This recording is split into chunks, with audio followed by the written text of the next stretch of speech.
Hey garden friends, I have got an idea I want to try, and it's called Garden Tips Tuesday, where I share garden tips and tricks, but also I give you some updates on some things I did in prior videos, like when I did cuttings of certain things in May. Where are those cuttings? How did they work out? Did I lose them?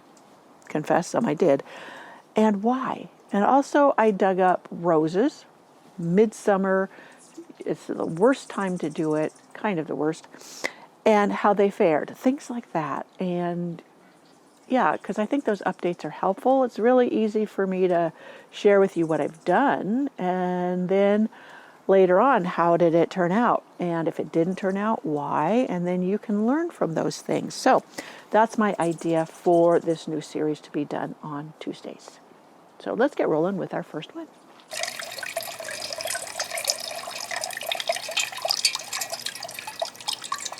Also, some of these may be repetitious, meaning they were in another longer video or part of another video, and I'm just going to do the short and sweet here on the Garden Tip Tuesday. So if you see something that's repeated, that's why. Tried to get out here before the sun hit, but it is what it is. First tip for today is something I struggle with as well. If you come out to the garden and you're walking around and there's a space that isn't working for you, no matter what effort and time you put into it, don't be afraid to remove it. For instance, these petunias. These are the dollar store petunia seeds that I grew. So these are the plants that are a result of that. They grew beautifully. They are beautiful in unto themselves.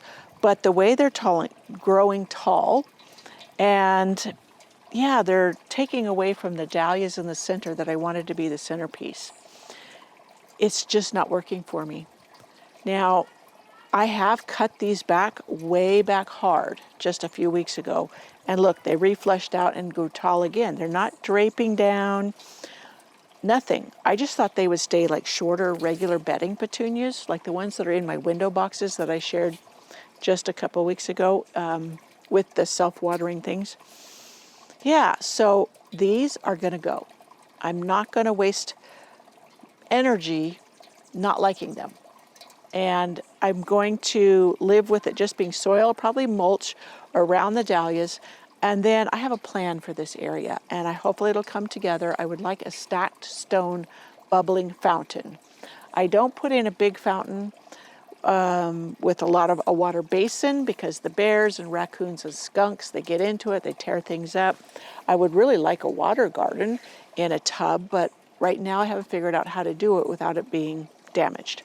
So don't be afraid, no matter what, to remove plants. These are an annual. So it's not like I could dig them up, pot them up, and then save them for the rest of the season. It's just not worth it. If these were a perennial of some kind, I would dig them out and pot them up and then decide where to put them elsewhere in the garden. That way they're not being wasted. Now these Dollar Tree petunias that I grew from seed, I barely used one packet. So not even 25 cents was spent. So it's not a great loss in cost-wise. And like I said again, they are beautiful into themselves, but when I walk out here, it just doesn't bring me joy. I don't like how it looks. So when I get to it, I will remove these and then start redoing this area in of itself. So that was tip number one. Let's go to tip number two, which is also an update. I would say this is an update on those petunia seeds. They did beautifully. Out in the garden, like if I had these in with my roses, I think they would be beautiful there. So that might be something for next year. I have plenty left over I can do next season. This is tip number two. Behind me, you can see this big stack of lumber, all of this, even my secret cottage garden. I really couldn't do it the way I wanted to this summer because of all of this going on. Now, I'm going to say accept what you can do and let go of what you can't. If I was all keyed up over the mess that my secret cottage garden is in, how my vegetable garden didn't perform because of circumstances there, I would lose joy in my garden. You need to be able to enjoy your garden for what it is, not what you would like it to be. And yeah, I still enjoy coming out here in the morning. I plug in my hummingbird fountain, which you saw a little clip of. And yeah, just enjoy what you have. Even if it's small containers, if something dies and goes over or bugs get it, pull it out, get rid of it, and begin again. There's always something that is readily available at the big box stores or whatever, even the bargain racks of Lowe's to plop in. And I'm always starting plants from cuttings and whatever. I have a whole batch of my geraniums from cuttings that are sitting over under the tree. I put the pots all there collected together where they would get irrigated easily. I didn't have anywhere in the garden to put them, and I didn't give them away. So yeah, just make do and enjoy. Just stop and enjoy the garden. So this is an update on a prior tip. This is where I had sowed the perennials, which I said you could sow perennials in July. And you notice there's nothing in here. There was. They had all started to sprout, and I was thrilled. And then I saw the blue jays out here, and they were having a feast on all the little sprouts. So my tip on top of this update is make sure you put protective cages, cloches, whatever, over top of where your sprouts are going to come up, where your seeds are going to germinate, and then that'll protect them from the birds eating them. That is something I forgot to tell you in that, so here's an update as well as a tip and reminder. Cover, protect, so the seedlings will not be eaten. Now let me look down here. My shadow's going to get on here. Let me see some green, make sure it's not weeds. Why don't they pick on the weeds? Okay, there's some little seedlings coming up. Now I could bring a little cage out here. Everything else, there's nothing else that's coming up. Or if they did, it already germinated and the birds got them. But anyways, okay, so there you have it. So now we're going to go with my plant pick for the week in the August garden. Now, this is in my garden. Other gardens are different because of their climate conditions. But right now, the garden phlox, the old-fashioned garden phlox, you can buy roots, bare roots that you can plant. Usually Costco will have them from Longfield Gardens in a bag, and you can plant them in a pot. And then once it's time to plant them out in the garden, which for you may be much sooner than I can, but for me in the August garden, they are just gorgeous and doing their thing. And yeah, I wanted to share with you, garden phlox is this week's garden pick for my August garden.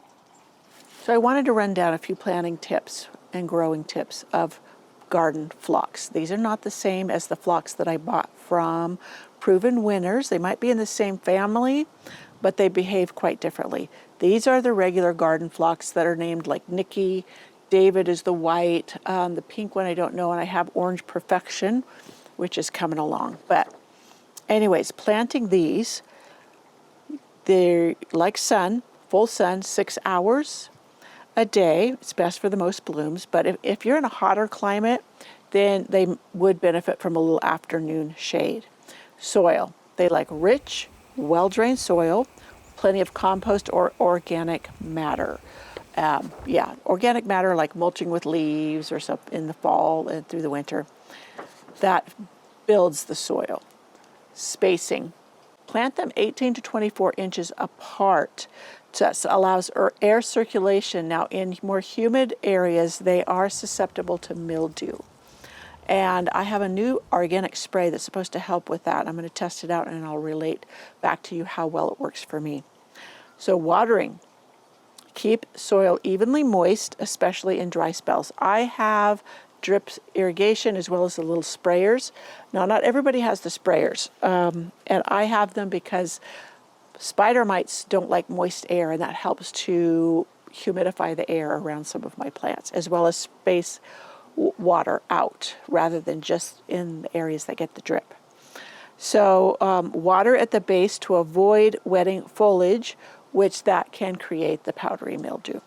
So care and maintenance, deadheading. Yes, to keep blooms coming, you have to deadhead, and that encourages a second flush. You'll get a first flush, deadhead, you'll get a second flush. of blooms. Fertilize in early spring. I usually use compost as my slow release fertilizer.